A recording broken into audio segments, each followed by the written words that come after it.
The link is sitting right there in the description, so go get it. The following program, Barber News with Toad, features a highly opinionated, overly caffeinated, and deeply sarcastic amphibian discussing all things barber-related. Toad is not a licensed barber, doctor, historian, or even a reliable source of information. He's a toad. All opinions expressed in this show are Toad's alone, and should absolutely not be taken as fact, unless you enjoy being misinformed by a creature that spends most of his life sitting in a swamp. If you're unsure about anything he says, please comment, fact-check, or consult an actual human barber before making any drastic hair or life choices. Toad's advice has resulted in questionable haircuts, unnecessary life advice, and relationship facts. You have been warned. Viewer discretion is advised. Now sit back, relax, and prepare for the most totally ridiculous barber news you've ever seen. The link is sitting right there in the description, so go get it. But before you click anything, let me ask you something that should actually make you think. Do you even realize how difficult it's going to be to complete the full Go trio when everything finally drops? Or are you just assuming these tools are going to sit there waiting for you like the world owes you perfect timing? Let's be honest. The demand for anything Go right now is ridiculous. Not steady, not predictable. Ridiculous. And I don't think half of you fully understand how fast things will go once every piece is released. You already saw what happened with the Go Clipper. Wiped out instantly. You're watching the madness happening with the Go Shaver. Absolute chaos. And keep in mind, the Go Trimmer isn't even out yet. So what do you think is going to happen the day that finally lands? Do you genuinely believe you'll be able to click a button and magically get all three at once?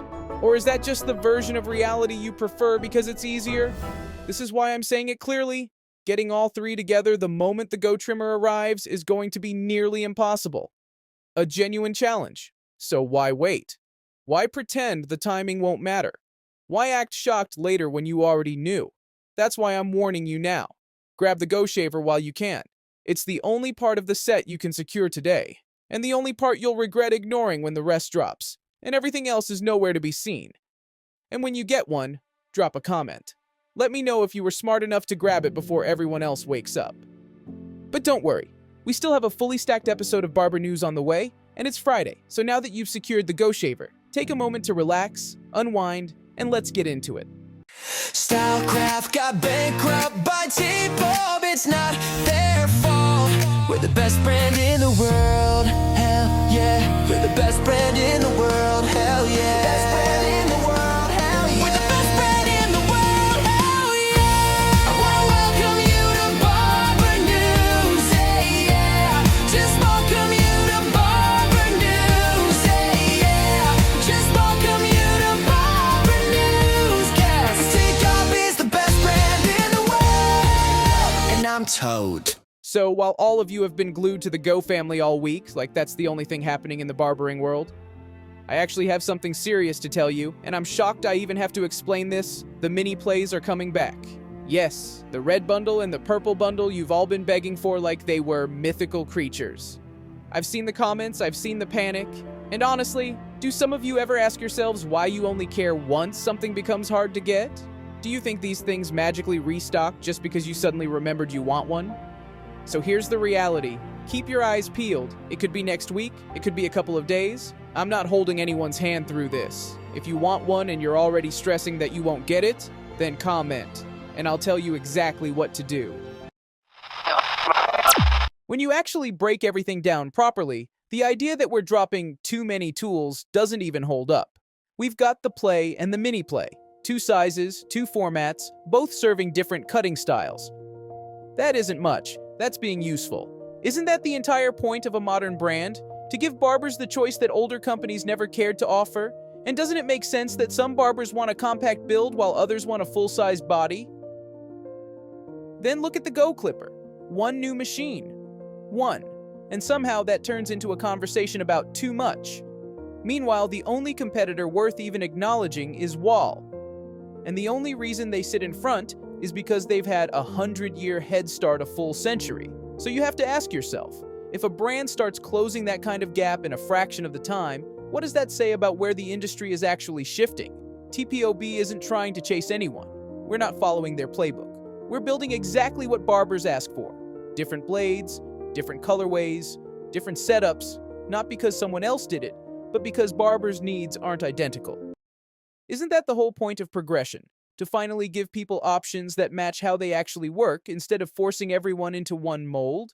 So the real question isn't, why so many drops? The real question is, why did nobody else evolve fast enough to keep up? And when you look at it from that angle, everything becomes a lot clearer.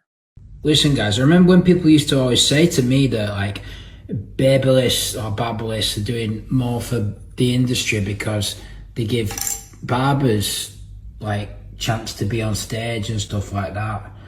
And I used to think, man, you have a point. Babyliss sure are generous and all this. But then I thought, if they're giving like 40 barbers in America stage time and they're paying them, I don't know, 30,000 a year, 40,000 a year, is that better than saving like 100,000, 200,000 barbers 2 or 3 or 4,000 each a year? Because I've been thinking about it, and I actually think that TPOB is better for humanity. So yeah, sure, I don't do platform shows, I don't do stage shows and stuff, but I save all you motherfuckers thousands a year. Who's with me? When we talk about value with TPOB, let's stop dancing around it. It's not a bit ahead, it's not slightly better, it's miles and miles ahead, and everyone with a functioning brain can see it. And isn't that exactly why so many brands in America didn't want him stepping into their territory? They tried everything to keep that door shut. Why? Because when a brand shows up with real value, real pricing, and real intention, it exposes the bullshit everyone else has been getting away with. And here's something you should think about. TPOB doesn't even do shows. Not one. But imagine if he did. Imagine the turnout. How many barbers would actually show up just to shake hands with the man in the green mask?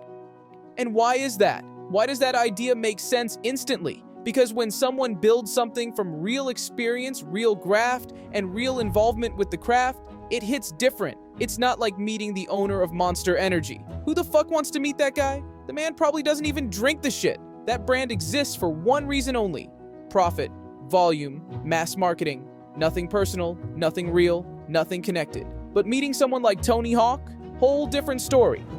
He lived it, he bled for it. He knows every inch of his lane because he was inside it, not observing it from the outside. His brand works because it's him, not a committee, not a corporation. And that's exactly why TPOB hits the way it does. It's built by someone who lived the craft, not someone studying barbers from an office. That's why the drops feel different, why the tools resonate, why the community reacts the way it does. It's not manufactured hype, it's earned momentum. If any of you struggle to understand what I'm saying here, then honestly, go watch something else. This conversation is for people who actually get it, because this needs to be addressed. Make cool shit, make it affordable, make it real, and watch every other brand panic because they cannot replicate authenticity, no matter how much they charge, advertise, or pretend. This is Barber News. We speak facts. We back every word up. Give me your thoughts on all of it. Barbers, tell me straight. Do you like the idea of a subscription where you get blades, clippers, and other cool shit delivered every month for a small fee? And drop a comment if you picked up the Go Shaver. I want to see how many of you got in early. Please hit the like and subscribe and leave a comment. Catch me back Monday for more Go updates. Trust the process. Thanks for tuning in. I'm out. Peace.